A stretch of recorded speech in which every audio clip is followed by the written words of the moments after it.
Boa tarde, obrigado a todos e hoje nós teremos aqui o seminário da Laura Schiavon, da Universidade Federal de Juiz de Fora, tendo como debatedor o Daniel Cerqueira, do IPEA. A Laura vai apresentar um trabalho dela em parceria com o professor Cláudio Ferraz, é, analisando se melhores sistemas judiciais podem ou não prevenir o crime. É, é um trabalho que já tem algumas publicações, eu acho que, pelo que eu entendo, ainda não em artigo, né, mas já working paper, e ela nos propôs apresentar aqui para o IPE para colher mais comentários e tal, e o Daniel se dispôs a fazer essa, esses comentários. Então, sem mais delongas, agradeço a todo mundo e passo a palavra à professora Laura Schiavon. Muito obrigada, Marcos, obrigada a todos pelo convite, é um prazer estar aqui. Legal, muito obrigada por ter esse canal, né, aberto, então vamos saber que a gente pode aí trocar e ouvir sobre os papers. Esse paper realmente já está mais amadurecido, mas tem vários aí que em breve a gente vai estar rodando também, vai ser muito bom se a gente puder trocar aí nesse espaço, tá? Então vamos lá. Vocês conseguem visualizar minha tela, né? Ainda não. Você já. Parou de compartilhar? Tá. Ah, Deixa eu compartilhar então com vocês.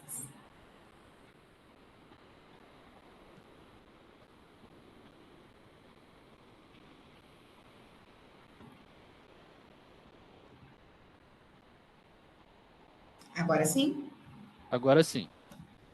Uhum. Tá. Deixa eu colocar em tela cheia, a gente começa. Então, eu vou apresentar esse paper para vocês, Can Better Judicial Systems Prevent Crime? Como o Marco já falou, é um paper meu em autoria com o Cláudio Ferraz.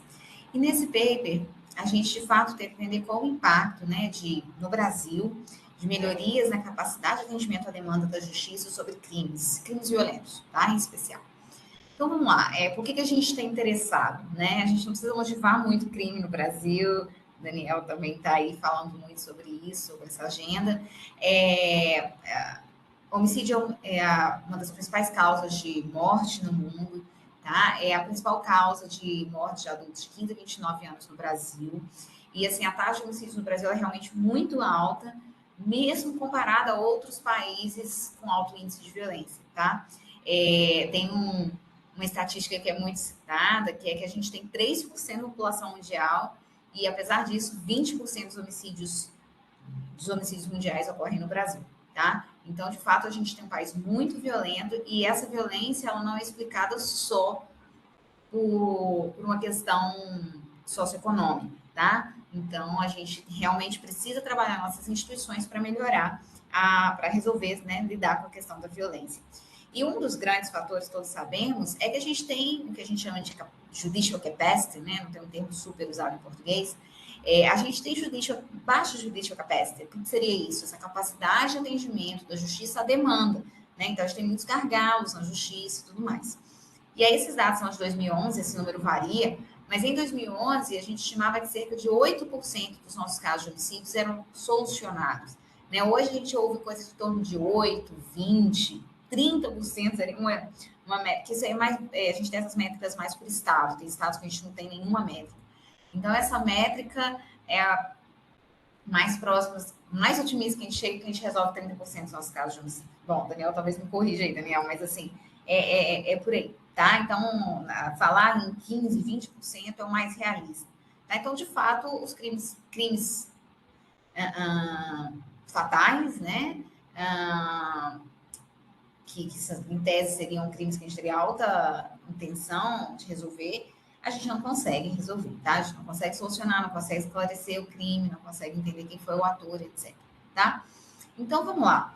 Então, a gente tem um gargalo importante no judiciário e vamos dar um passo atrás. Vamos entender, então, como a gente pode reduzir crime, tá? Então, a gente tem um modelinho clássico do Becker, de 68, que ele vai modelar crime como uma decisão racional, tá? Então, só a gente vai usar esse modelo só para racionalizar um pouquinho mecanismos de como reduzir crime, né? E onde que a justiça entra aí. Então, nesse modelinho, se a decisão de cometer crimes violentos fosse exclusivamente racional, que estaria acontecendo? O indivíduo estaria comparando a utilidade de cometer crime com a utilidade de não cometer crime, tá? Então, como que a gente pode aqui, pensando em melhorias da justiça criminal, o que a gente pode fazer? A gente pode modificar a utilidade de reduzir a utilidade esperada ao cometer crime, tá? Então, como que a gente afeta isso? Reduz a utilidade esperada ao cometer crime. A gente pode aumentar a probabilidade de punição ou aumentar a severidade da sanção, tá? A gente sabe que aumentar a severidade da punição, ela nem sempre é super efetiva. A gente tem evidências muito mistas em que medida esse é um caminho.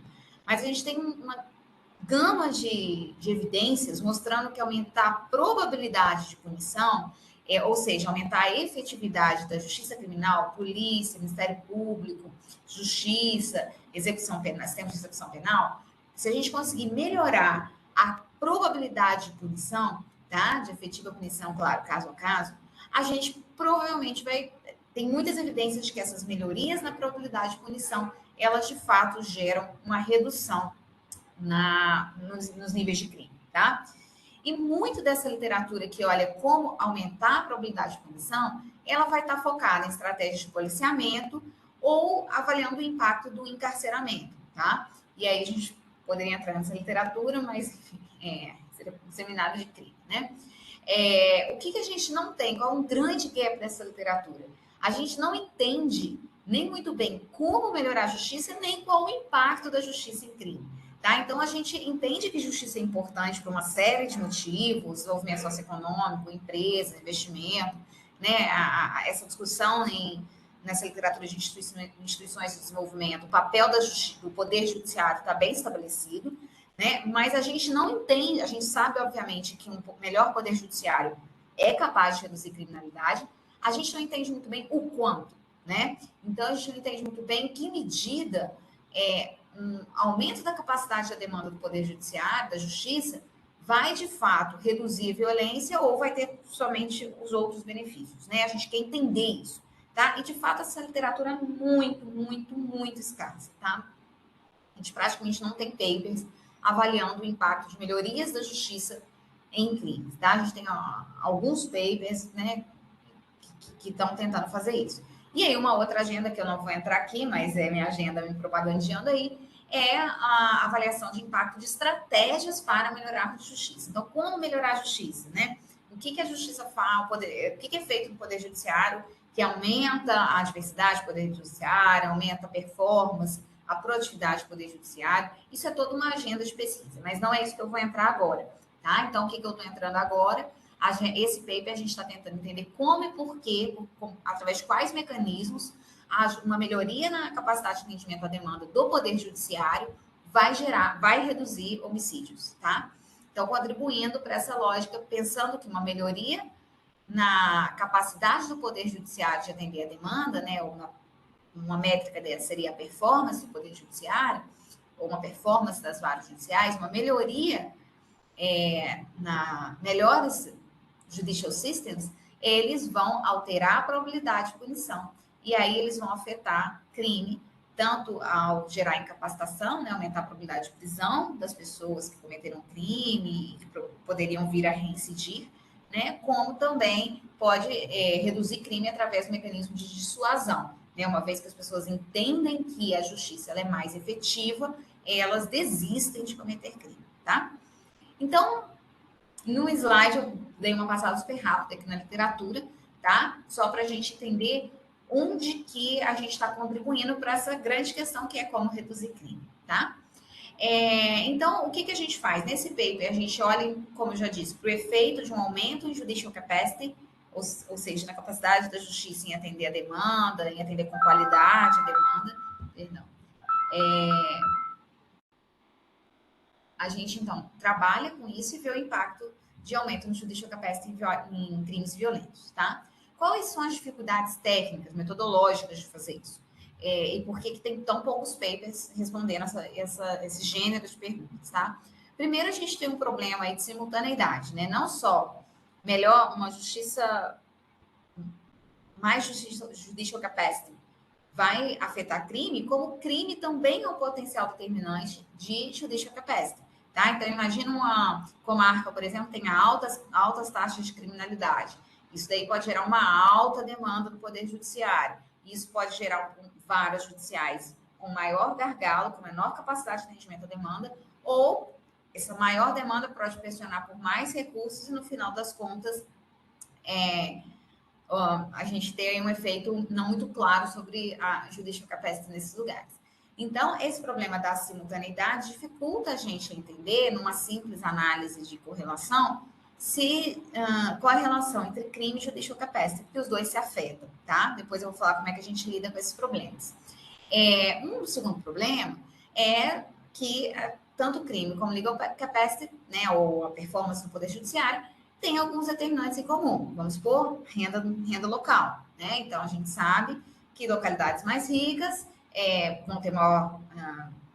vamos pensar em estados aqui, né? Estados mais ricos, talvez tenham maior coleta de tributos, talvez consigam aí ter uma melhor...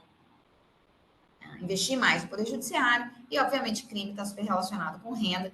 Então, a gente consegue pensar em diversos determinantes comuns que vão estar afetando os dois ao mesmo tempo e vão dificultar a gente entender, isolar o efeito de legal capacity in crime, tá? Além disso, a gente tem uma terceira grande dificuldade, que é lidar com o Poder Judiciário. Daniel sabe bastante, a gente já conversou muito sobre isso, que é a falta de dados, né? Então, a gente tem poucos dados do Poder Judiciário, são poucos sistematizados.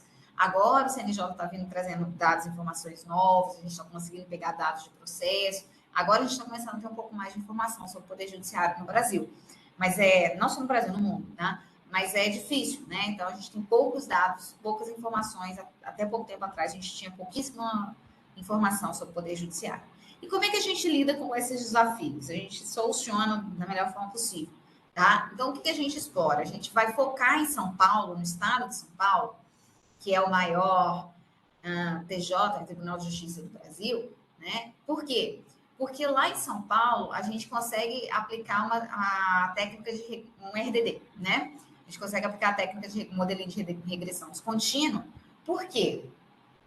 A gente vai explorar a regra que determina a classificação do distrito entre primeira entrância e segunda entrância. Já já eu explico por que isso importa, tá?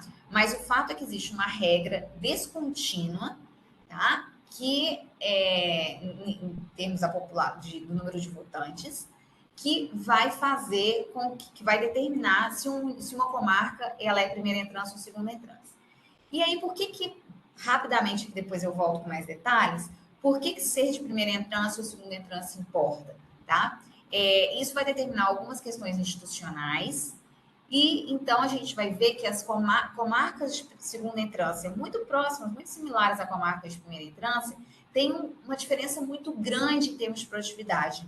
Então, a gente vai ver que a entrância, dentre outros fatores, mas a entrância ela é um fator importante de variação na performance do Poder Judiciário, tá? Então, de novo, a gente vai ver que essa regra descontínua no número de eleitores que determina se uma comarca é de primeira ou segunda entrância vai também se refletir numa variação descontínua e bem importante, bem significativa, na performance do Poder Judiciário.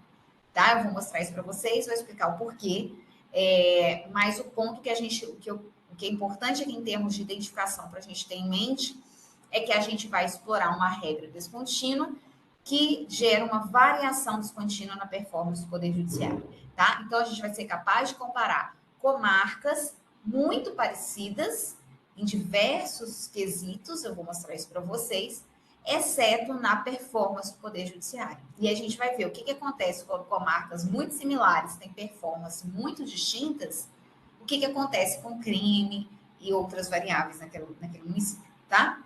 Então, é assim que a gente lida com explorando essa regra descontínua e aplicando o RDD, que a gente lida com essa dificuldade, com a dificuldade de identificação do efeito de judicial capacity on crime, e a gente explora também uma base de dados em judicial performance, que ainda foi pouco usado no Brasil, que é a Justiça Aberta, né? E, enfim, que aí vai permitir a gente acompanhar a performance, diversas métricas de demanda de demanda, disponibilidade de recursos e capacidade de oferta, né, de serviços pelo judiciário, tá?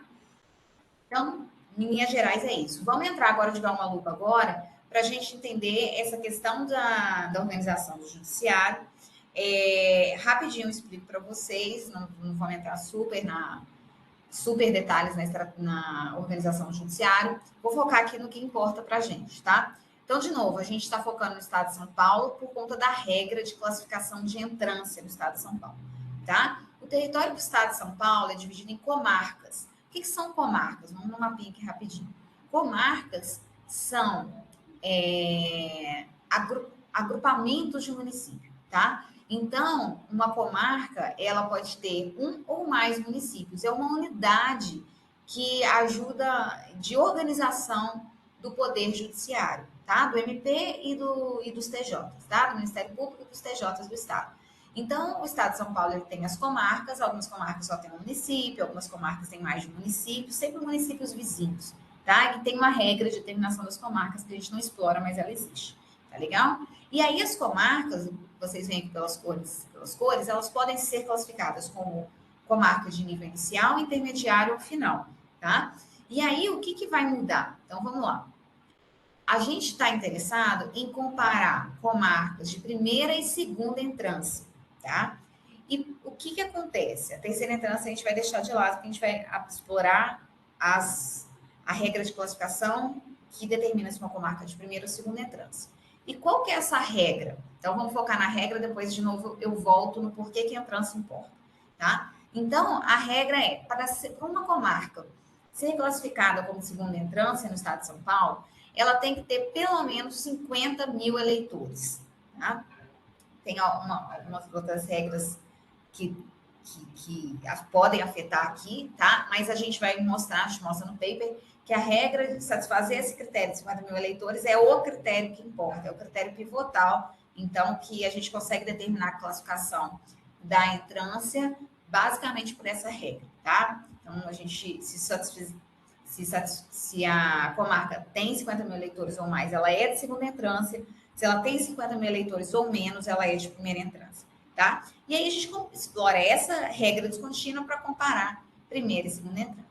Essa é a lógica da classificação, da organização do Tribunal de Justiça de São Paulo, tá? E é a regra que a gente explora. Agora, deixa eu explicar para vocês por que comarca importa, tá? Então, por lei, né, assim, pelas regras, não só pelas regras, pelo regimento do TJ de São Paulo, né, pelas regras, o que acontece, o que diferencia automaticamente uma comarca de primeira e uma comarca de segunda entrância? Elas não são comarcas que têm uma relação hierárquica, não é isso. Tá? Então, lembra, a gente tem as comarcas, o município, que é uma organização espacial a gente tem as comarcas do Estado, que é uma organização espacial do Estado, tá? E essas comarcas podem ser classificadas como primeira, segunda ou terceira entrância. Isso não significa que elas têm uma relação hierárquica. A classificação de entrância é, na verdade, uma classificação, uma métrica para que o Estado saiba qual é o volume de processo que corre ali naquela comarca e daí ele aloque recursos mais ou menos por conta dessa classificação. Não só por conta dessa classificação, mas também por conta dessa classificação, tá? Então, essas são as classificações de entrância. Só esclarecendo um parênteses aqui, às vezes alguém conhece o termo instância, é outro termo. Aí sim, a primeira instância e a segunda instância tem uma relação hierárquica, no sentido de que os processos entram na primeira instância, que é os processos que eu estou trabalhando aqui, e se alguém recorrer, eles vão para a segunda instância, tá? Nós não estamos trabalhando com essa classificação hierárquica.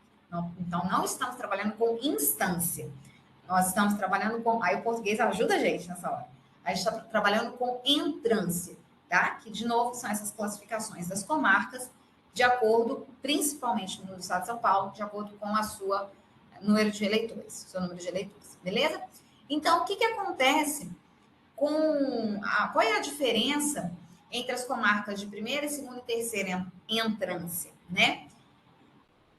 pelas regras de organização judiciária, a única diferença prevista em regra é que é a carreira dos juízes. Então, o que acontece?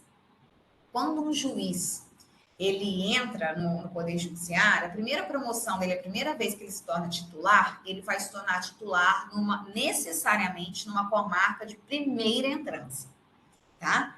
Depois, quando o juiz é promovido, ele necessariamente vai ser promovido para uma comarca de segunda entrância. E se ele for promovido de novo, ele vai ser promovido para uma comarca de terceira entrância. Se ele for promovido de novo, ele vira desembargador, ou seja, vai para a próxima instância, tá? Mas focando aqui.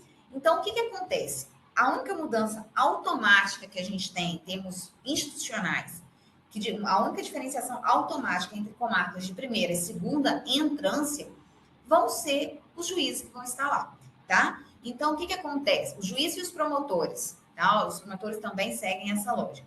Então, o que acontece? Nas comarcas de primeira entrância, a gente vai ter os juízes e os promotores que acabaram de assumir uma posição de titular pela primeira vez. Nas comarcas de segunda entrância, a gente vai ter juízes e promotores que foram promovidos da primeira entrância para a segunda entrância. Tá? Então, eles estão na segunda posição dele, provavelmente vai ser a segunda posição deles de titular. Tá? Então, eles foram promovidos. Tudo bem? O que acontece? Como que é a promoção de juízes e promotores?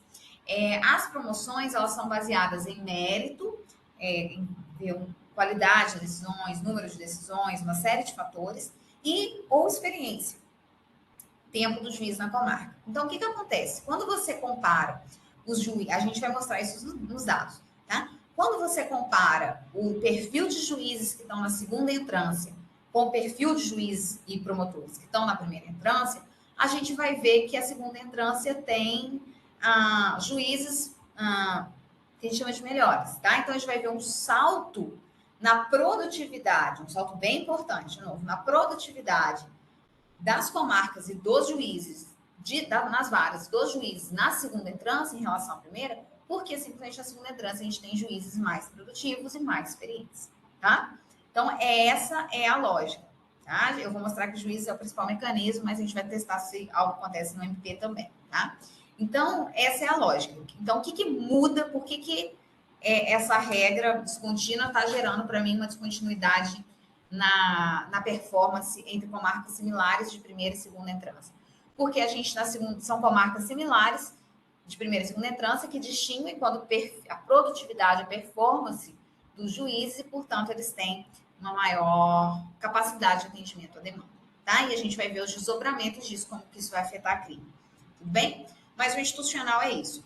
Laura, mas a gente sabe que comarcas, em média, comarcas de primeira e segunda entrância são diferentes, né?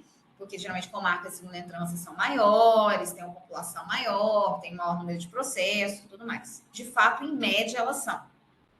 Mas aí é o legal do RDD, né? O RDD, a regressão descontínua, vai permitir que a gente compare localidades que por pouco são classificadas por segunda entrância e localidades que por pouco são classificadas de primeira entrância, tá? E como essa diferença no número de eleitores dessas duas comarcas é pequena, porque eles por pouco satisfazem o critério de eleitores e por pouco não satisfazem, a gente vai mostrar que essas comarcas são muito parecidas em relação a outros critérios, tá? Então, a gente vai mostrar que realmente o número de juízes não muda, o número de varas não muda, tá? De uma comarca para outra. Da comarca de primeira entrância, que por quase tem 50 mil eleitores, para a comarca de segunda entrância, que tem só um tiquinho a mais que 50 mil eleitores. A gente vai mostrar que as características dessas comarcas são muito similares. A única coisa que, de fato, vai mudar são a performance do juiz nessas comarcas e aí a produtividade, a capacidade de atendimento à demanda dessa comarca. Tá legal? Então, esse é o arcabouço institucional. Agora é um momento, vamos seguir aqui a dinâmica. É um momento que geralmente as pessoas têm perguntas, então guardem, anota aí se tiverem pergunta. E aí no final a gente volta, tá? Então vamos lá. Em mente que a gente vai explorar essas comarcas. Falei para vocês que a gente trabalha com dados de performance do judiciário, então a nossa principal base é o Justiça Aberta do CNJ, tá? Que vai dar para a gente informação de performance e tudo mais. Mas a gente também pega informações características, né, das comarcas, classificação das comarcas, do Tribunal de Justiça de São Paulo, pega o dado da RAIS, pega os dados dos boletins de ocorrência, da Secretaria de Segurança Pública de São Paulo, também informações sobre o MP, eles fornecem algumas informações sobre o Ministério Público, informações de homicídio também dos DataSUS e algumas outras características do município. A gente vai pegar dados do MDS, do TSE, do IBGE, de uma série de fontes, tá? E aí a estrutura da nossa base de dados a gente vai fazer um painel empilhado, não é um painel empilhado, um painel com informações anuais dos municípios de 2009 a 2014, tá? Que são, esse corte de 2009 a 2014, ele vem por causa do Justiça Aberta, tá? Porque eu obtive Justiça Aberta a partir de 2009, e em 2015 ele sofreu uma modificação. E aí não é muito óbvia a compatibilização das informações de 2014 para 2015 em diante, tá? Então, vamos lá. O modelinho empírico, ele é um modelinho bem clássico de RDD, né? Então, a gente tem aí o outcome, que mostra, por exemplo, a taxa de homicídios, uma série de características da comarca aí no ano T. Tem a DAME, que é igual a 1 de assignment, que é igual a 1 se o distrito, se a comarca em 2009 tem 50 mil eleitores ou não, tá? E aí, depois eu volto nessa questão de por que 2009. Aí a gente também coloca uma local linear regression aqui do número de eleitores e efeito fixo de ano, tá? Então, a nossa running variable aqui é o número de eleitores em 2009, tá? E aí a gente usa 2009 por quê? De 2009 e uma única running variable. Por quê? Porque de 2009 a 2014, a gente, em torno de uns 5% só das comarcas, no final de 2014, que modificaram a sua classificação, tá? Porque o que acontece? Para haver uma elevação de entrância, uma comarca sair de primeira para segunda entrância, é necessário haver isso tem que passar não só pelo TJ, como isso tem que ser aprovado por lei estadual, pela Assembleia Legislativa de São Paulo, tá? Ou seja, é de se esperar que tenha uma certa retenção, tá? Então, demora um pouco para isso acontecer. Então, a gente trabalha com os dados de 2009, que são o nosso primeiro ano, tá? E aí, a gente mantém essa running variable constante, porque a gente não observa praticamente nenhuma modificação na classificação das comarcas nesse recorte. Aí, final de 2014, a gente tem um pouquinho aí de modificação, tá? Mas é bem no finalzinho ali, não afeta, em tese, não vai afetar significativamente nosso alto. Tá legal? Então, por isso a gente fica com uma running variable, que é número de eleitores em 2009, tá? E não, por isso a gente não vai pegando ano a ano. Caso contrário, a gente vai tá colocando só erro de medida aí na nossa running variable, tá legal? Então, porque 2009 foi o ano que foi determinado, depois em 2014 foram outras modificações determinadas. Então, metodologicamente, essa é uma pergunta que costuma vir nesse paper, é por isso que a gente mantém a running variable só de 2009, tá legal? Então, vamos lá. Vamos para as questões metodológicas. Então, a nossa primeira preocupação é, fazendo um RDD, preocupação clássica, né? Tem sinais de manipulação da nossa running variable? Tem alguma variação descontínua na nossa running variable, né? Então, ou seja, em outras palavras, parece que a gente tem uma concentração um pouquinho maior à esquerda ou à direita do threshold, né? Do ponto de corte, que é 50 mil eleitores, no número de eleitores do município, tá? Não parece, né? A gente plota aqui o histograma, parece ser relativamente contínuo, aqui não parece ter nenhum sinal de manipulação em torno de 50 mil eleitores da running variable. E aí a gente faz dois testes, tá?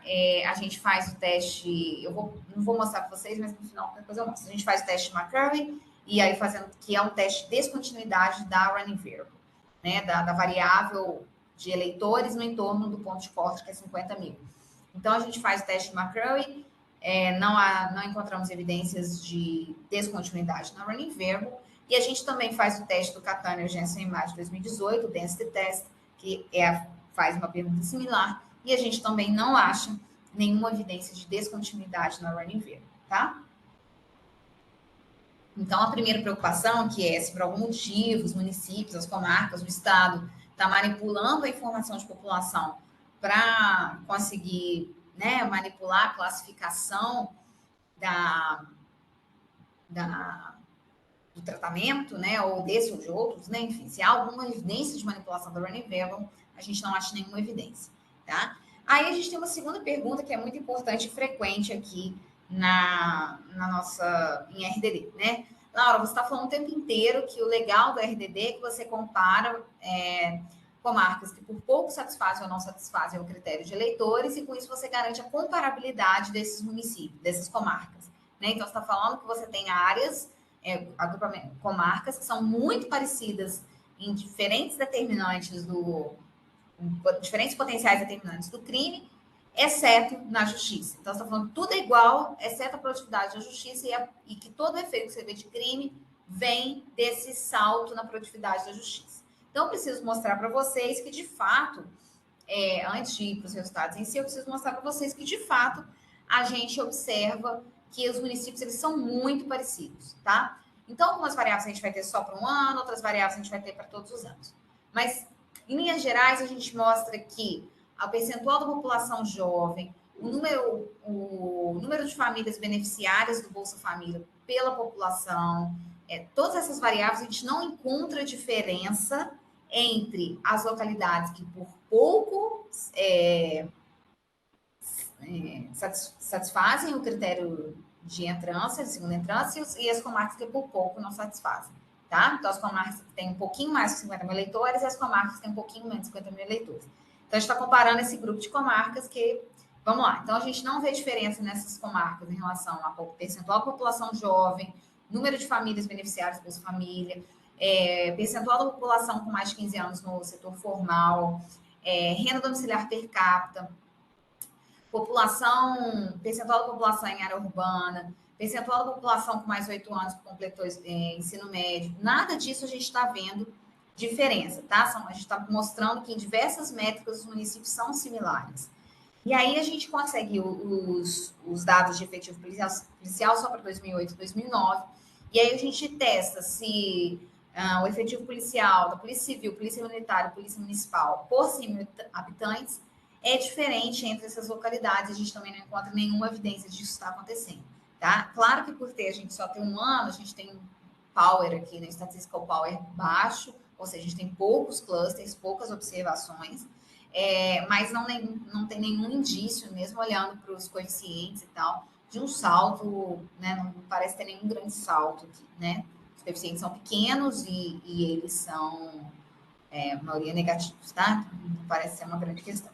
Só para eu deixar claro aqui, a maior parte das minhas dependentes estão em log, tá? Todas as minhas dependentes estão em log, na verdade. Então, vamos... Aqui eu espero ter convencido vocês de que a gente tem um cenário favorável à avaliação do impacto do aumento de judicial capacity. E aí vamos começar, então, a entender o que acontece nesse ambiente institucional, tá? Então, aqui, no eixo das ordenadas, né, no Y, a gente tem uma DAME, que é igual a 1, se a comarca é classificada de segunda entrância, igual a 0, caso contrário, tá? Então, na verdade, por exemplo, ponto 4 representa que 40% desse grupo de comarcas é classificada como segunda entrância, tá legal? O 1 representa que 100% das comarcas desse grupo aqui de comarcas, desse BIM, são classificadas como segunda entrância. E aí, aqui, no eixo das abscissas, o tradicional de um RDD, a gente tem aqui a nossa running variable, que é a distância para o threshold, para o ponto de corte de eleitores, tá? Então, por exemplo, aqui a distância é percentual, tá legal? Então, por exemplo, a gente tem o menos 10, quer dizer que esse grupo aqui de comarcas tem o nosso threshold é 50 mil eleitores, então eles têm em torno de 45 mil eleitores, tá? O 10, por exemplo, ao contrário, a gente está falando de comarcas que têm em torno de 55 mil eleitores, tá legal? Aqui a gente fez termos percentuais, mas se tivesse feito contínuo, o resultado é idêntico. E o que a gente mostra aqui? A gente mostra que praticamente todas, é o que eu falei para vocês, a regra de eleitores, ela não é determinística. Ela não garante que necessariamente, se aquele município tiver 50 mil eleitores, ele vai ser classificado como segunda entrância. Mas ela é uma regra, é a principal regra, e a gente vê que ela aproxima muito. Entender se a comarca satisfaz a nossa regra aproxima muito da identificação da classificação em si, tá? Então, o que a gente vê aqui à esquerda do threshold? A gente vê que, majoritariamente, praticamente todas as comarcas que não satisfazem o critério de eleitores não são classificadas como primeira entrância e não como segunda, tá? E aí, o que a gente vê aqui passando o threshold? A gente vê um salto imenso na probabilidade dessas comarcas serem classificadas como segunda entrância, tá? Então, o que eu estou mostrando aqui para vocês? Que essa regra de eleitores importa e é, de fato, um importante preditor da classificação, tá? Agora, o que a gente quer entender? A gente quer entender se essa classificação, de fato, vai impactar a performance. Nossa principal métrica de performance é uma métrica de judgments, de número de sentenças por casos alocados, tá? Então, o que são sentenças? São as decisões que dão fim a um processo, tá? Então, é uma métrica muito próxima do número de casos resolvidos, tá? Então, muito próximo nesse sentido, ela reflete o caso resolvido, tá? Então, se a gente tiver para um caso ser resolvido, a gente tem pelo menos uma sentença ou mais, tá?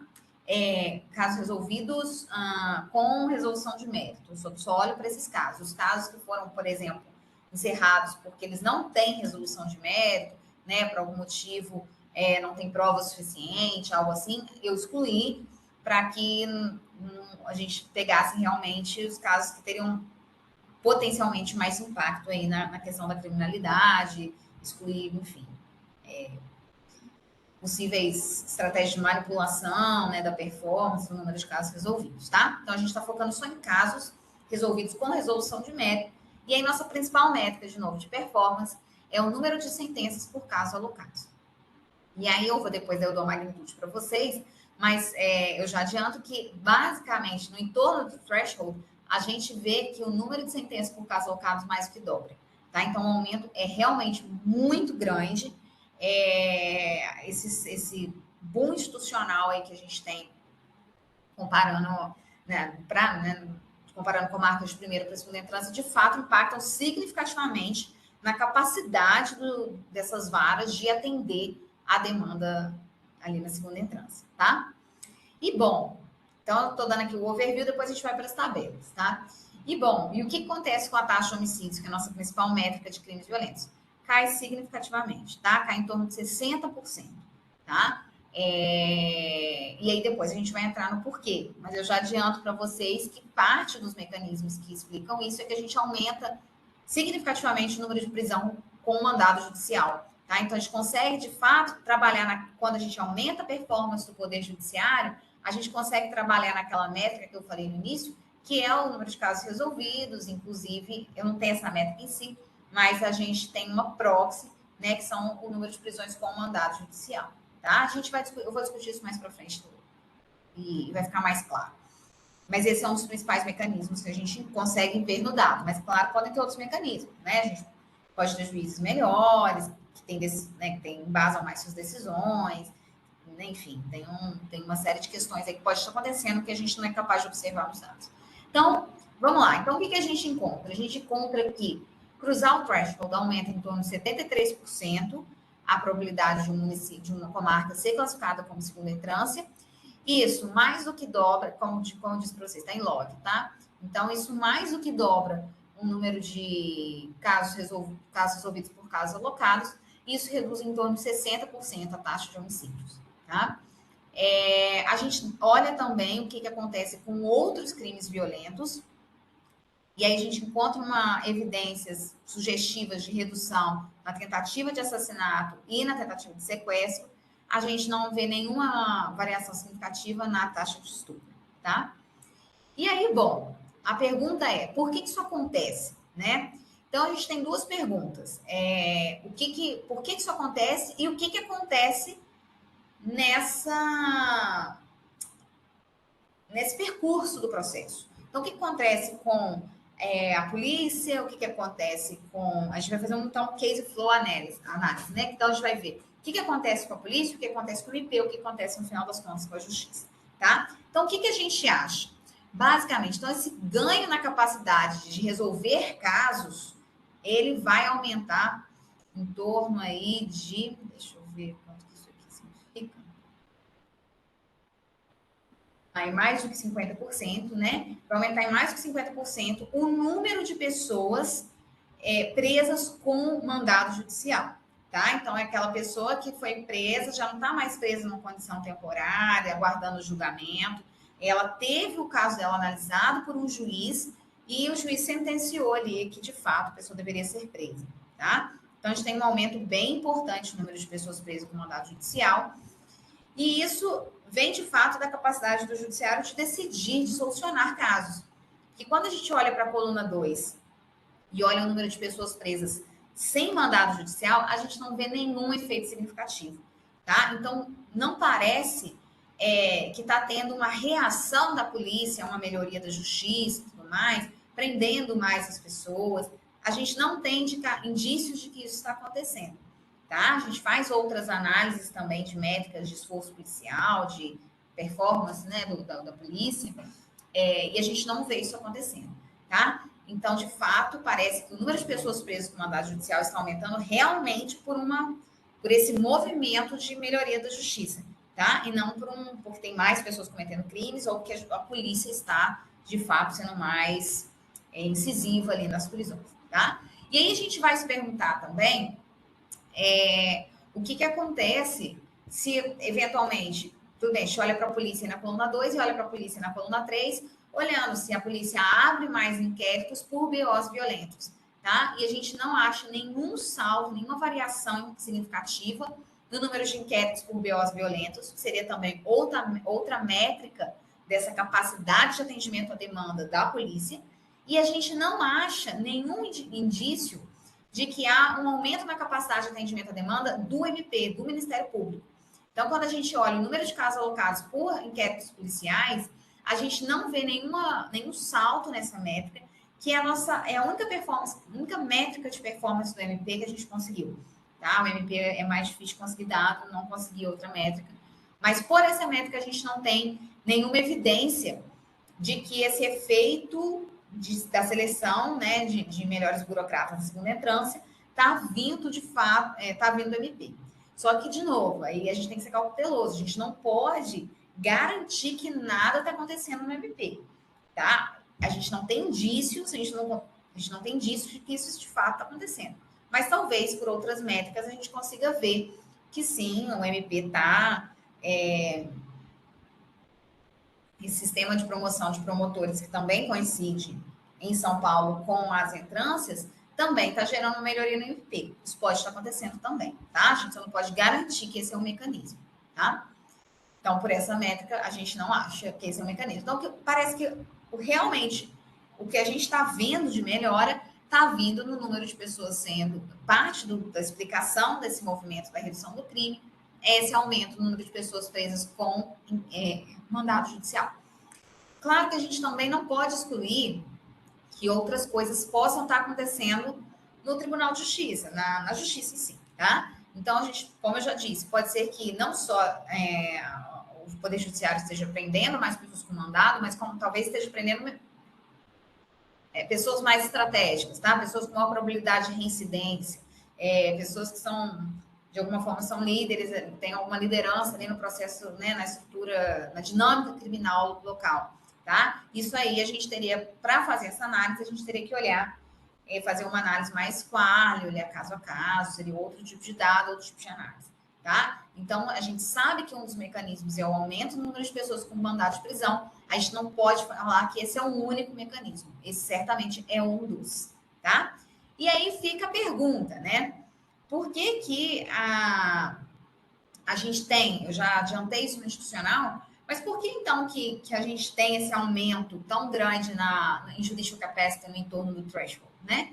O que acontece, eu exploro aqui duas métricas de performance dos juízes, e o que a gente vê é que tem um aumento imenso na produtividade dos juízes, tá? Então, eu não vou entrar em detalhes, depois, se tiver tempo no final, eu posso explicar melhor.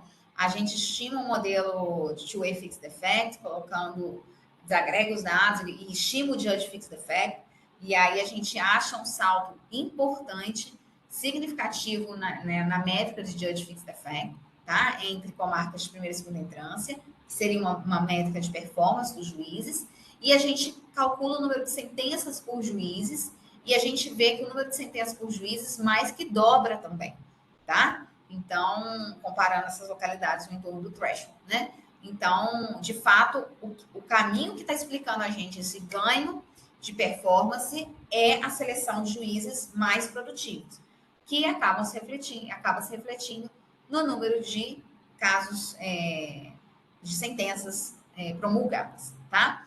A gente não vê nenhuma variação, nenhum salto, variação contínua no número de casos alocados, na demanda pela justiça. Isso poderia acontecer, poderia ser uma resposta endógena, você pode pensar que melhor justiça faz com que se a justiça é mais produtiva, você reduz gargalo, as pessoas vão mais para a justiça. Isso poderia acontecer o oposto, mas a gente não vê nenhuma mudança no número de casos alocados. A gente não vê nenhum salto importante na experiência dos juízes. Poderíamos ver também, porque o critério de promoção envolve as promoções podem ser por antiguidade, ou seja, pelo tempo que o juiz está na comarca. A gente não vê nenhuma mudança significativa nessa variável.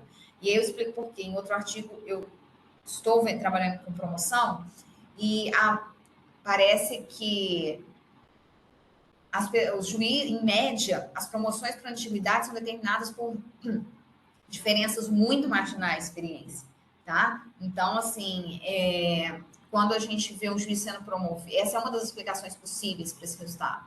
Quando a gente vê um juiz sendo promovido por antiguidade, a gente vê que ele tem um pouco mais meses, às vezes, pouquíssimo tempo a mais de experiente, tempo ali naquela comarca do que o juiz que não foi promovido e continuou na primeira entrância, tá? Então, muito provavelmente, é por isso que a gente encontra ali não encontra nenhum efeito significativo nessa variável de experiência, tá? Mas, para além disso, a gente também tem que lembrar que nem todas as promoções são feitas com base em experiência. Então, você também tem esse movimento aí por produtividade e, não necessariamente, a pessoa que é promovida por produtividade, ela vai ser uma pessoa mais experiente que a que não foi promovida, né? Então, tudo bem a gente não encontrar esse salto em experiência, mas poderíamos encontrar. Aí a gente também olha se há uma maior proporção de homens na segunda entrância, no entorno da descontinuidade. No entorno da descontinuidade isso não parece estar acontecendo. E uma pergunta que sempre vem é a questão de, será que não tem mais recursos, né, mais juízes, mais varas? E aí, olhando para mais varas, a gente está acabando olhando para a especialização, né? Varas especializadas. Porque se a gente tem varas especializadas, a gente necessariamente tem que ter mais varas.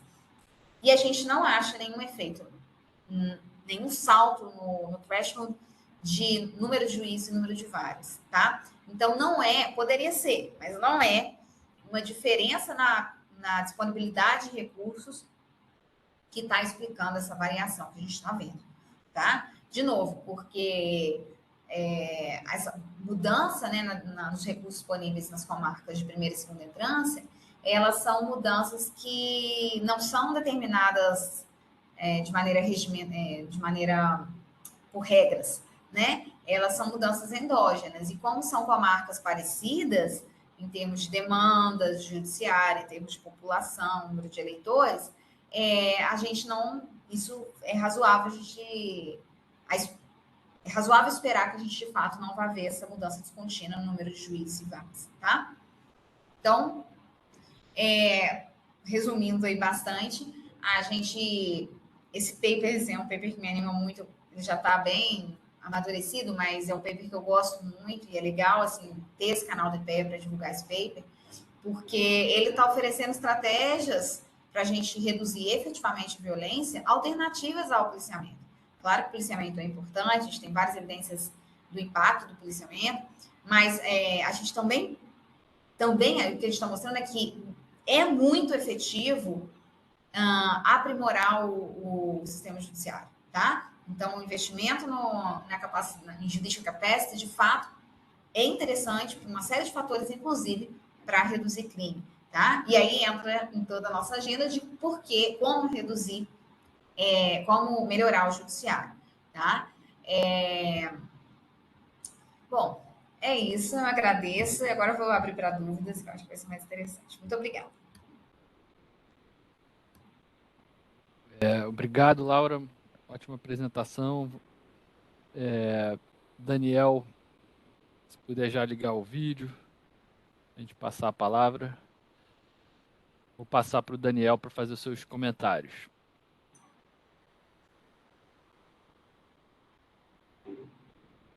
Obrigado, Marcos. Bom, em primeiro lugar, dizer que eu achei o paper excelente, e não poderia ser diferente, né, com essa dupla aí, a Laura, né, e o Cláudio. Então, eu já esperava ler algo de alto nível, como foi o que a gente viu aqui, né? Então, bom, vou fazer alguns poucos comentários, na verdade, né? Algumas pequenas pontuações com dúvidas ou alguma questão, né? Na verdade, eu vou fazer uma interpretação do que eu, como é que eu enxergo esse resultado daí, né? Bom, em primeiro lugar, assim, a Laura foi muito bem, né? Falando dos problemas de homogeneidade presente, né? A forma de identificação também, uma identificação limpa, muito bem identificado, o RDD, né? É realmente uma técnica fantástica. O problema do RDD é você ter criatividade para achar o raio da descontinuidade, né? Se você me procura a descontinuidade, é difícil você ter essa sacada, né? Então, a sacada da descontinuidade, desse negócio de primeira e segunda entrância, realmente é muito legal essa ideia, né?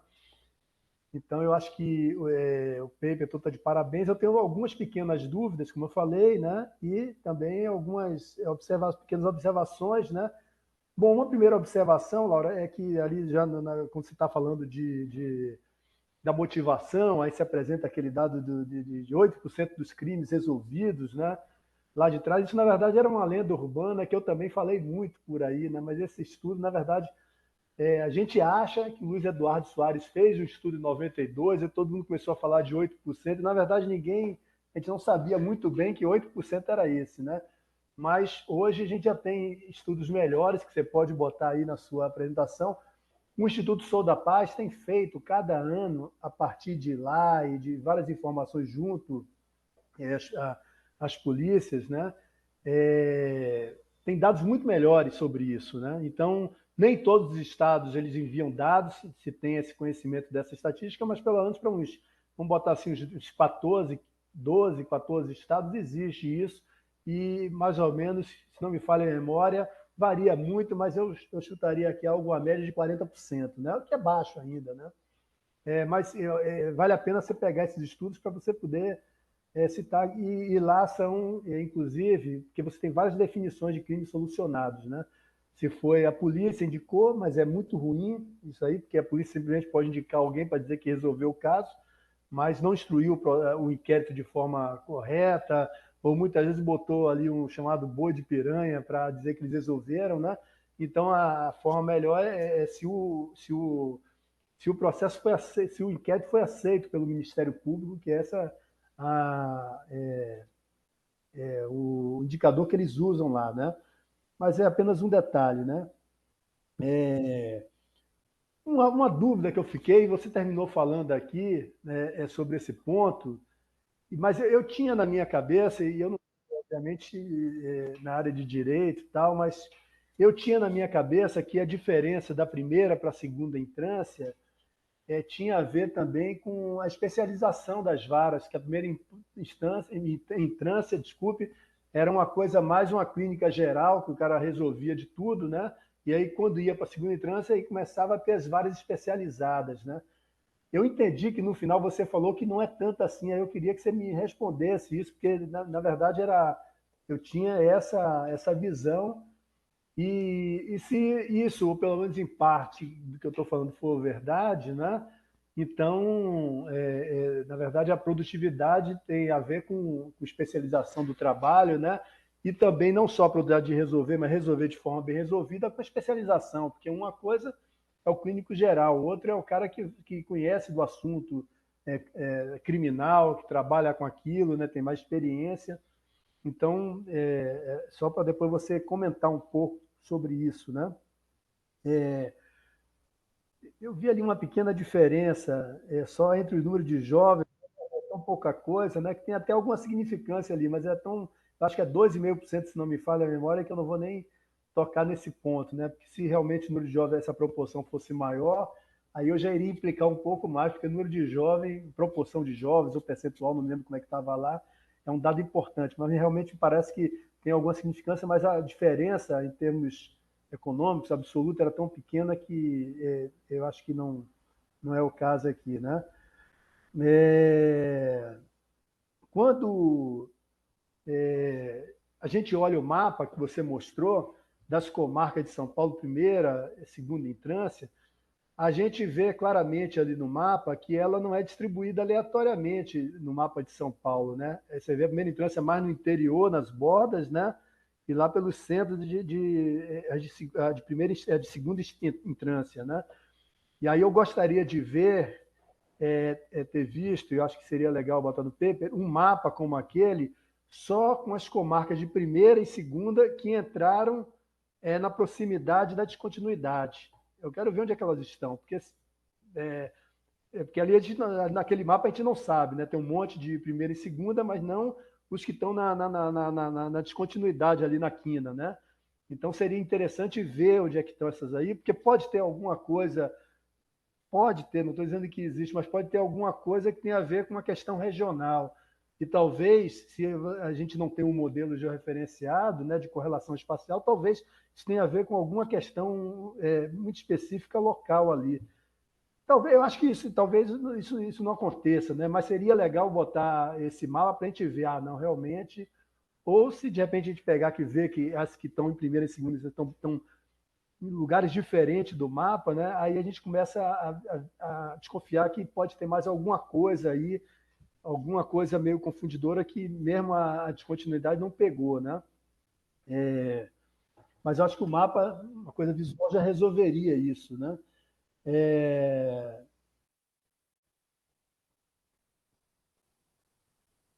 Eu não entendi um pouco o que você falou aí agora, que naquele número de casos, como é que era? De casos, eu esqueci o nome que você falou, de casos e o número de casos julgados, né?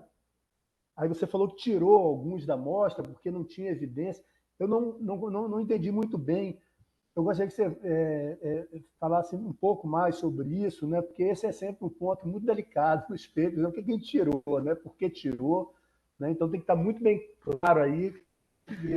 Obviamente, eu sei da qualidade do seu trabalho, eu sei que não é o caso. Tem que ter claro que o tirado não alguma coisa casual que pode implicar no resultado, né? E eu não entendi muito bem, não, isso aí.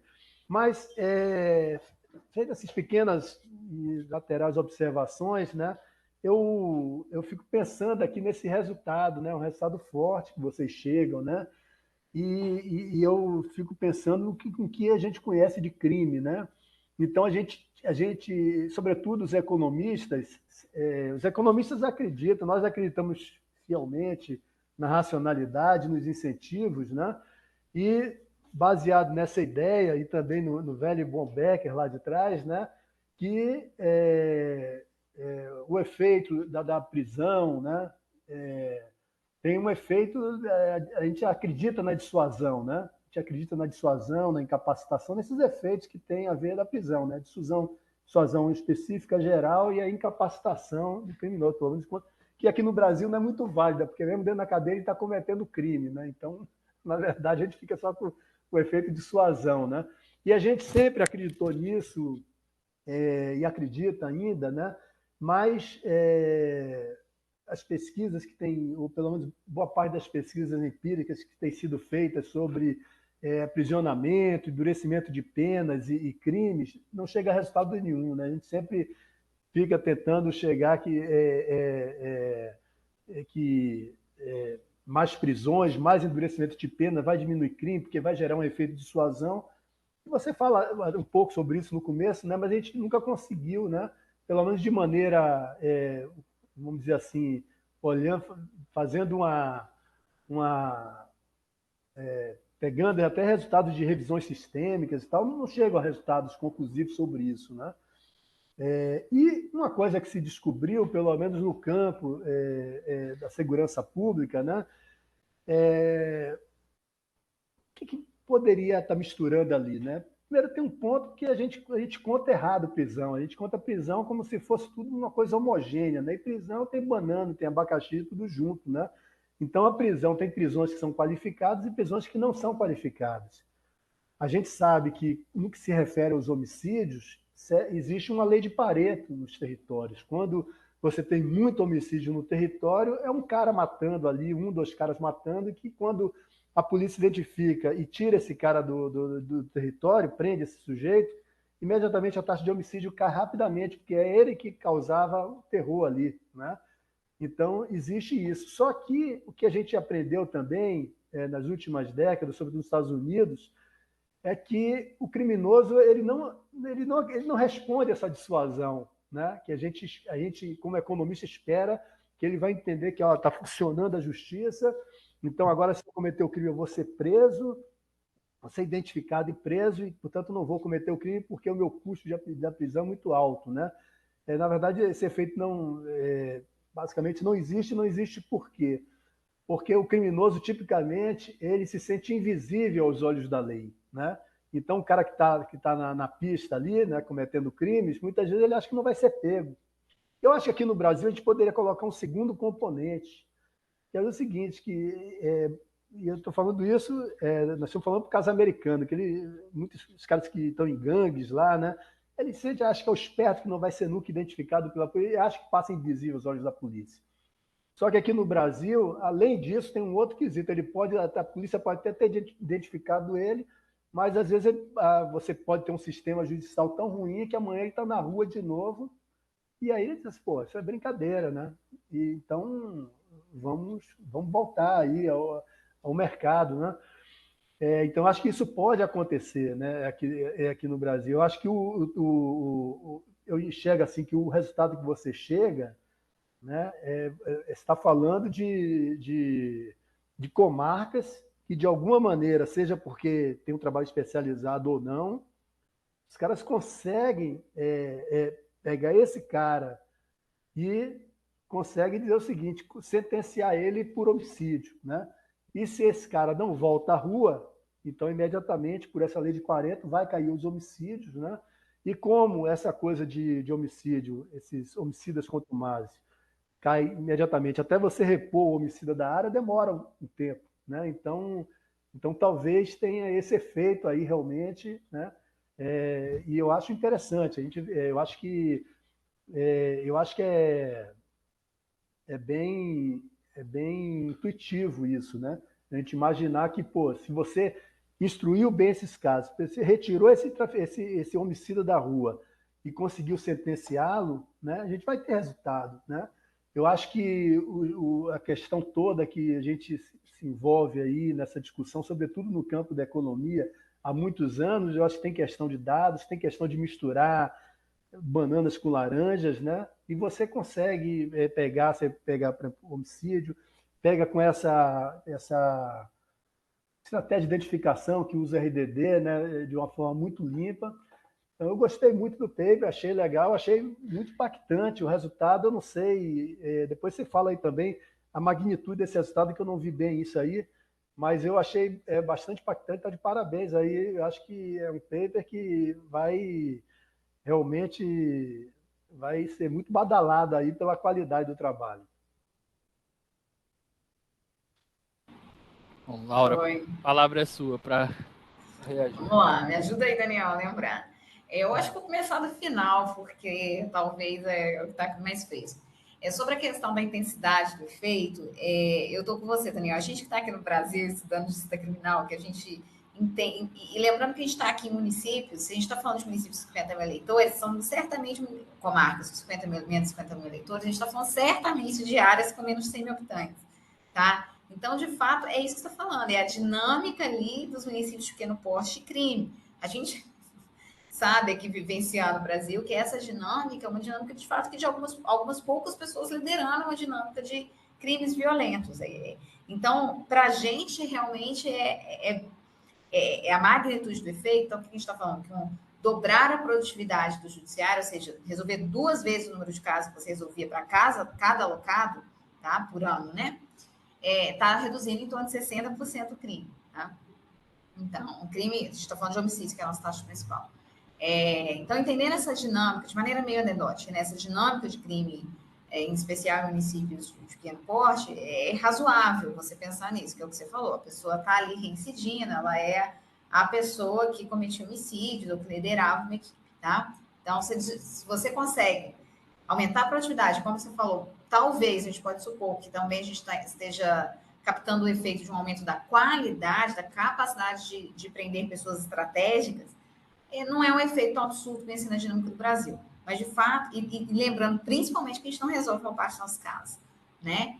Mas, de fato, lá fora, eu tenho que frisar muito que a gente não consegue resolver muitos casos, prender muita gente, ou que a gente prende e solta, porque a gente não consegue julgar, a gente prende temporariamente e solta. Tem que lembrar muito isso, pessoal, lá fora, para eles entenderem a magnitude do resultado.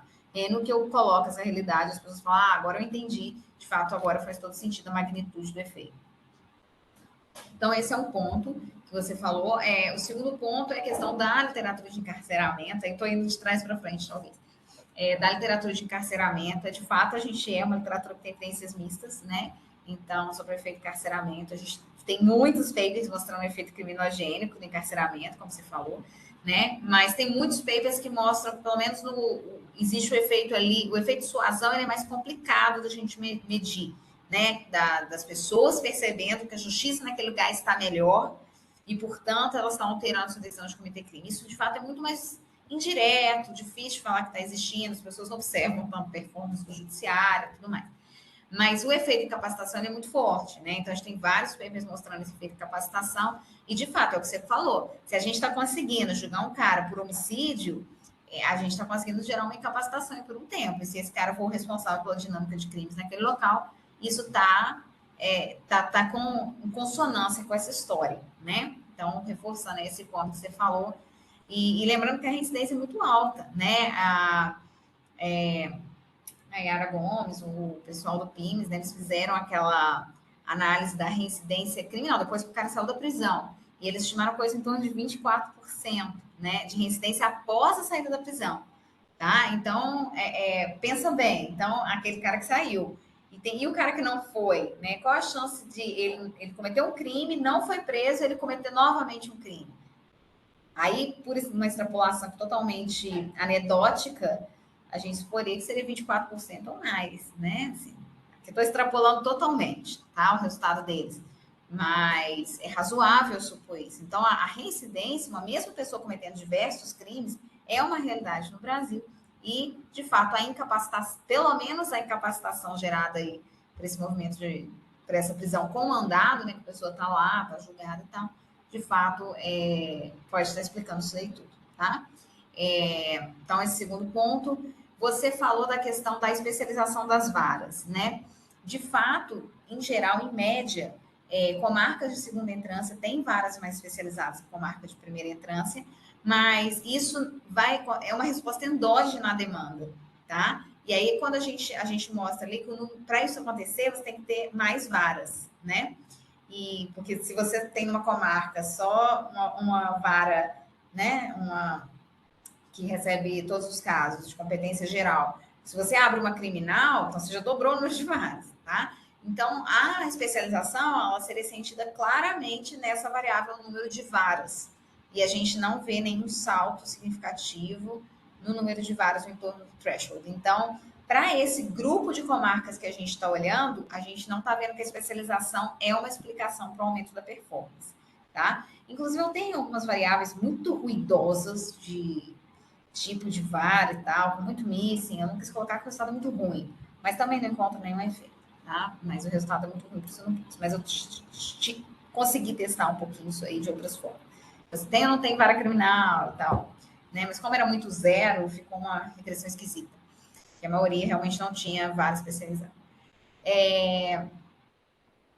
Esse ponto você falou das comarcas, né, da espacialização, da gente ter comarcas de primeira e segunda entrância em localidades muito diferentes. Olhando, é legal essa ideia de plotar um mapa somente que a gente compara. O problema é que a gente usa o optimal bandwidth, né, a janela ótima do Catânia, então o que acontece? Cada regressão tem uma janela. Então, tem cada regressão, na verdade, para cada outcome, cada regressão, né? Eu uso um bandwidth diferente. Então, eu uso uma amostra diferente de comarca. Mas, claro, eu posso pegar ali um recorte aproximado, né? E fazer esse mapa. Mas não me preocupa muito essa questão. Teria que ser uma questão muito de regionalização que não estivesse refletindo em nenhuma outra métrica. Então, eu teria que ter uma dinâmica de crime regionalizada, né? Então, algo que diferenciaria localidades em regiões distintas, mas essa diferença não poderia estar refletida em nenhum dos outcomes que eu testei de descontinuidade. Então, nenhum dos fatores socioeconômicos, efetivo policial, demanda do judiciário, nada disso, tá? Então, pode acontecer? Pode, mas é bem provável, né? Dado que a gente testa muitas outras variáveis para ver a similaridade entre essas comarcas. Mas essa ideia de botar um mapa é um exercício interessante, pode ser até uma resposta a um referee, né, que fala alguma coisa, é uma boa carta na manga para a gente ter. Né? Eu acho que eu trouxe os principais pontos de dúvida. Né? Tem alguma questão, Daniel, que você queria colocar, que eu não falei? Não, só aquela questão que você explicou aí, mas eu acho que eu não entendi muito bem, de quais foram os casos que você tirou da amostra, porque não era bem instruído e tal. Tá, perfeito. Eu só considero, nas minhas dependentes, o número de sentenças com resolução de mérito. Então, a gente tira aquelas sentenças que foram... os casos que foram resolvidos por acordo, ou os casos que foram encerrados. Aí, o que é um caso? É uma sentença sem resolução de mérito, uma sentença que o juiz pega e fala, por exemplo, que não tem provas suficientes para seguir com aquela decisão. Tá? Então, a gente exclui todos esses casos sem resolução de mérito, a gente ficou só com os casos com resolução de mérito, que é o caso que, de fato, o juiz pegou, né, considerou válida aqui as informações daquele processo e tomou uma decisão com base naquelas informações. Tá? É uma tentativa, sei lá, vamos supor que você possa pensar que juízes que são promovidos por uma questão de performance, juízes que encerram mais casos, e aí você veja que os juízes promovidos com maior probabilidade são aqueles que têm uma maior... eles, para ter uma produtividade, eles declaram mais ausência de provas e resolvem mais casos sem resolução de mérito. Tá? Isso aí, se a gente visse um aumento no número de casos resolvidos, sendo que uma grande percentual desses casos vem de casos sem resolução de mérito, isso aí não necessariamente indica uma melhoria na capacidade de atendimento da demanda e isso não necessariamente se refletiria no crime. Tá? Então, a gente foi criterioso aí, só para ter certeza que essas decisões, de fato, teriam potencial em resolver o crime. Né? Não que os outros sejam... Não diminuindo o mérito dos outros tipos de decisão, tá? Mas eles são mais sujeitos a uma possível manipulação visando produtividade. Né? Ou seja, esses casos não foram excluídos, eles só não entraram como na sua dummy de resultado, né? Eles entraram como 0, né? Isso, exatamente. Posso também fazer minha pergunta agora, Daniel? Que eu realmente achei excelente a apresentação. O Sandro mandou parabéns aqui também, Sandro Silva mandou parabéns pela excelente apresentação. Várias dúvidas que iam surgindo no caminho, logo depois você tirava a dúvida, e aí eu vou falar só do que restou, assim, que eu fiquei em dúvida e queria entender. Naquele mesmo slide em que o Daniel ficou surpreso que não apareceu a especialização maior na segunda entrância, não apareceu um maior número de cortes, né, de varas, né? Eu fiquei surpreso não ter aparecido a experiência maior, porque você começou a apresentação dizendo que todo mundo passava pela primeira antes de ir para a segunda. A segunda, ninguém ia para a segunda sem ter passado pela primeira, né? Então, como poderia alguém ir na segunda e não ter mais experiência do que quem estava na primeira, né? E não só não tinha sinal significativo, mas era negativo, né? Não significativo, mas um pouquinho negativo. Isso me surpreendeu. E a outra questão é porque você falou também antes que havia primeira e segunda entrância, mas em algum momento falou também tem a terceira que não foi explorada, né? Por quê? Porque é uma quantidade pequena? O que houve que não é útil a terceira para fazer o estudo? Responde a trás para frente também. É exatamente isso. A terceira, a gente tem poucas varas, né, poucas comarcas, e para a gente explorar o critério de promoção da terceira entrância, né, de classificação da terceira entrância, a gente tem que ter sempre um número de comarcas perto do threshold. E aí você imagina, eu acho que para ser de terceira entrância, eu já não lembro mais, mas é um número, 200, 300 mil eleitores. E aí você já não tem um pool, uma nuvem ali de comarcas que estão perto do critério. Tá? Então é exatamente isso. A gente tem um número baixo de comarcas para explorar a terceira entrância, por isso a gente não explora. E aí, voltando à questão da experiência, Marcos, eu também fiquei surpresa, mas o ponto é, você tem que pensar, tem vários. Isso não é esperado, mas pode acontecer. Tem vários mecanismos que podem estar explicando isso. Primeiro que, em média, a gente acha que, assim, em média, quando eu olho para todas as comarcas de segunda entrância, todas as comarcas de primeira entrância, de fato, eu vejo, quando eu faço esse exercício, né, em um outro artigo, de fato, eu vejo uma diferença na experiência, tá? Mas nesse perfil de comarcas, eu não vejo esse salto na experiência. E aí, o que pode estar acontecendo? Pode ser se candidatar à promoção endógena.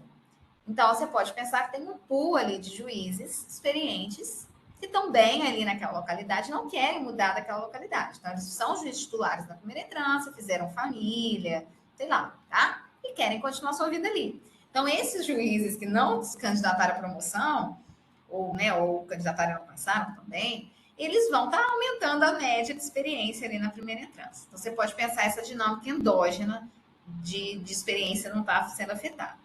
Mas também, como eu falei, quando a gente está avaliando o impacto dos critérios de promoção no judiciário em outro paper, e aí nesse outro paper, outros autores, né? Eu vejo que a pessoa ela é promovida por pouquíssimo tempo a mais, meses, um ano, de experiência na vara da comarca do que a pessoa que não é promovida por antiguidade. Então, essa diferença, a dispersão, essa diferença entre a experiência do cara promovido e não promovido é muito pequena, tá? Então, a gente imagina assim uma diferença de anos, né? Não é bem assim, tá? Então, a diferença do primeiro e do segundo lugar, ela é pequena numa promoção por antiguidade, tá? Então, isso pode estar ajudando a explicar. O que talvez você tinha falado isso também, outra coisa que me ocorreu na hora, isso não pode ser um uso da experiência como um critério para promover alguém não por experiência, mas por algum outro critério que você não conseguiu promover pelo aquele outro critério, você usa essa diferença de meses, porque não, né, não parece um critério assim razoável de meses de experiência para promoção. A outra pergunta associada é a seguinte: parece que o resultado é muito favorável assim ao método de promoção na Justiça de São Paulo, pelo menos. Assim, olha, vocês estão promovendo certas pessoas, estão pagando talvez mais para quem julga melhor e tal. Então, olha, parabéns, continuem dando aumentos, continuem promovendo. E aí, quanto custa isso, né? Vocês já começaram nessa etapa a tentar ver quanto custa isso e quanto é que isso retorna em termos de homicídios resolvidos e tal. Essa é uma ótima pergunta. Toda essa discussão eu sempre tive muito envolvida com a questão da promoção, sempre quis estudar a promoção judiciária, por todas as questões que você está trazendo, né? De diferenças de custos, diferenças de o que acontece e tal. Então, lembrando, primeira coisa, tem toda uma discussão sobre qual método é melhor de promoção, e a gente não tem uma resposta, a gente está tentando contribuir num outro paper agora, se é melhor promover por antiguidade ou por mérito. Tá? Por um lado, promover por mérito e que está envolvendo métricas de performance, você dá um incentivo para as pessoas produzirem mais, tá? Então, a promoção, por performance, ela tem esse papel de incentivo, assim, teoricamente, tá? Do ponto de vista teórico. Ele tem esse papel de incentivo e, em tese, você está alocando pessoas né, com maior performance em localidades com maior demanda e tal. Então, em tese, isso está acontecendo. Mas tem toda uma discussão que eu já vi no censo judiciário e a gente vê um pouquinho nos dados, mas aí os dados eu falo numa próxima apresentação aqui, já me convidando, o critério de antiguidade, ele é pré-determinado, Enquanto que o critério de mérito, ele é subjetivo. Tá? Então, você adotar critérios subjetivos para contratação e promoção é extremamente questionado, em especial no setor público, porque, enfim, você pode ter viés, você pode ter apadrinhamento, tá? Não estou falando que isso está acontecendo, estou falando que isso é uma discussão imensa. Tanto é que se você abrir o censo do Poder Judiciário e for ver o que os magistrados pensam da promoção por mérito, eles vão ter uma série de críticas, tá? Então, isso está em aberto. A gente não sabe, em média, o que acontece, tá? Esse paper joga uma luz, assim, dá uma esperança na promoção por mérito? Dá. Mas ele não é uma avaliação de impacto do critério de promoção, tá? Ou seja, não quer dizer que se você adotar só o critério de experiência, você também não vai ter juízes mais produtivos, tá? Talvez aqueles que queiram ser promovidos são mais produtivos, por exemplo. Tá? Então, esse não é uma avaliação de impacto do critério, joga luz nisso, que o critério importa, mas a gente ainda tem muito que estudar para entender exatamente o que acontece e quais são os custos, em média, quais são os efeitos heterogêneos, né? Então, talvez você promova um pool legal de juízes, mas um outro pool vai ser ali mais discricionário e tal. Então, tem toda essa questão. A gente tem um outro, aí falando de contratação e critérios objetivos, a gente tem outro paper que a gente mostra o efeito a relação entre performance do juiz no exame de seleção, no concurso de seleção, e se de fato a nota do cara no concurso é um bom preditor da performance.